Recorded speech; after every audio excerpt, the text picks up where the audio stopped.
company dedicated to enhancing leaders' ability to harness and optimize trust as a strategic business asset. Anthony, we've been talking a lot about trust. Today, I'd love to talk about trust and performance. A recent statistic I came up upon was that employees of high trust companies are 50% more productive. And that's according to the Harvard Business Review Neuroscience of Trust study that was recently released. So I'd love to chat about that today. Yeah, well, performance. So performance is highly important to all kinds of organizations, particularly for-profit organizations. And so to define performance, I think it's a fairly simple definition of the process of accomplishing a goal. That's pretty simple idea of it, but I think that works. And so how to think about trust related to the process of accomplishing a goal. And so it could be a goal, or in an organizational context could be the mission as a whole, all the goals leading to it. It could be for the whole organization, it could be for a team that you're on. There's different levels you can look at performance, individual performance versus team performance. Yeah, absolutely. And the fact that it's a 50% increase in high trust organizations for performance. I mean, my world is primarily, the corporate world, the for-profit world, and even not for profit. I mean, there is a high intensity around performing. So how do we peel that back? How do we think about trust and performance and that link and the recognition of there's the start of building a trust, and then there's the sustainability of how do you continue to nurture trust in an organization? Yeah, well, that quote, that statistic, it says high trust, and we talk about optimizing trust, right? As with trust is the difference. So high trust is interesting because, yeah, low trust versus distrust, those are different things. And so a 50% bump in productivity when you have higher trust, that's interesting. But where is the optimization? That's my question. Where do we see the optimization of trust? If you just increase trust by 1 unit, increase it again, is there a point where the productivity plateaus or where it becomes a negative to productivity at some point? So we could challenge that kind of a statistic. And there's other studies we can certainly look at to give us different stories.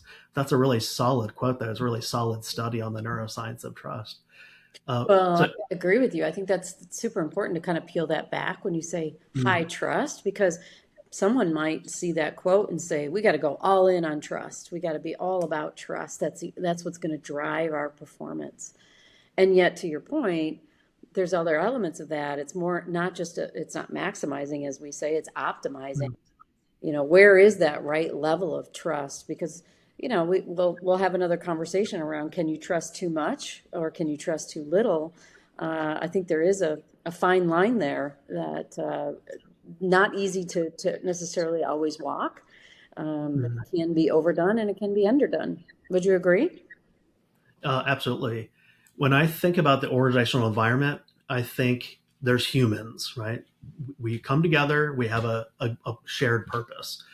But to accomplish goals, performance, we have monitoring involved, right? If we allow folks to just do whatever without a purpose or without monitoring, then we're likely to have less performance than we desire. And so there's monitoring features within an organizational environment, but there's also trust. And so it's a balance. I look at it as a balance of trust and monitoring, trying to figure out what kind of monitoring doesn't get in the way of trust and optimizing trust, because trust is much cheaper to implement than monitoring within an organizational environment. So it affects the bottom line greatly. Yeah, interesting. Yeah, I think as leaders and just, running organizations, running teams, there's always that balance of polarities, and that's, trusting others and self-reliance. And then there's the, trusting and monitoring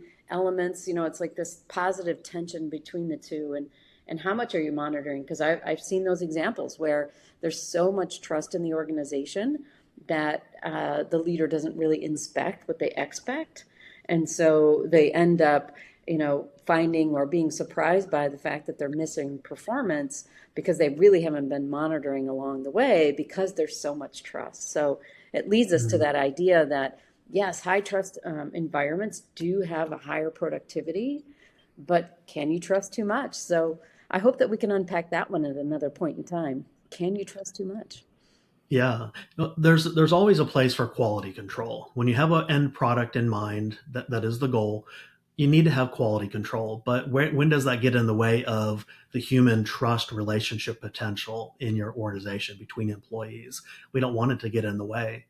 You can have sustained performance, but you can also have short-term performance goals. It's not wrong to have short-term performance goals, but when that's the primary focus of an organization is short-term gain, profit, short-term performance, well, then you might be burning up your human capital. You might be burning people out.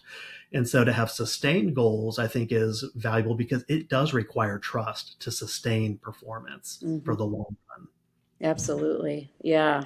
Yeah. As you say, there's opportunity to really kind of come in and hit the ball of the park once, but can you do that over and over and over and have that sustained performance?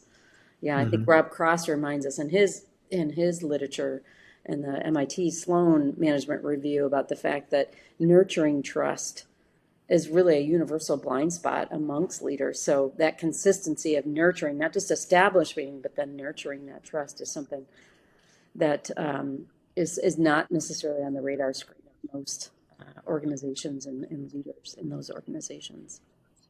I think two things that come together that don't always people don't always think of together is trust and critique or trust and candor.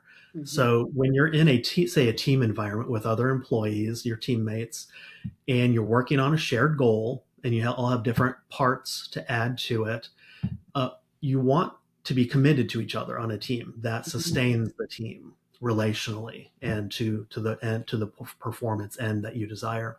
And so being able to be critical of each other, to be able to provide critique for each other is super valuable. And you think that might tear down trust, but it actually, they work hand in hand. I'm not sure which comes first, the trust or the candor in a relationship.